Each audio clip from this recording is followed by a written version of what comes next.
আমরা আলোচনা করব ভেক্টর এবং স্কেলার রাশি সম্পর্কে। এখানে দেখতে পাচ্ছ একটি বাক্স যার ওজন 20 কেজি। একে যদি আমরা একটি মিটারের উপরে রেখে দিই তবে এখানে তার ওজন দেখাবে 20 কেজি। ওকে, ফাইন। কিন্তু আমরা যদি 5 নিউটন বল প্রয়োগ করে এই বলটিকে নিক্ষেপ করি তবে এটি যে কোনো জায়গায় যেতে পারে। এদিক বরাবরও যেতে পারে, আবার এদিক বরাবর যেতে পারে, আবার এদিক বরাবরও যেতে পারে। তবে গোল হওয়ার সম্ভাবনাটা কিন্তু অনেকটাই কম। এক্ষেত্রে দেখতে পাচ্ছ তোমার বন্ধুর বাসা ধরো এই দিকে। তোমার সামনে 3টি রাস্তা।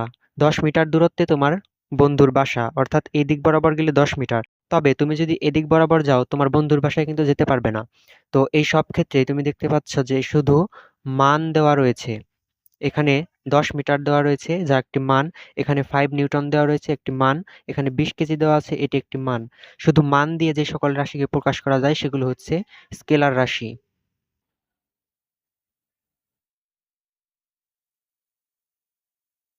আর যে সকল রাশিকে প্রকাশ করতে গেলে মান প্লাস দিক প্রয়োজন হয় তাদেরকে ভেক্টর রাশি বলা হয়।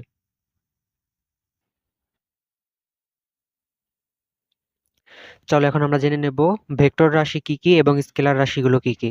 ভেক্টর রাশিগুলো হচ্ছে সরণ, বেগ, ত্বরণ।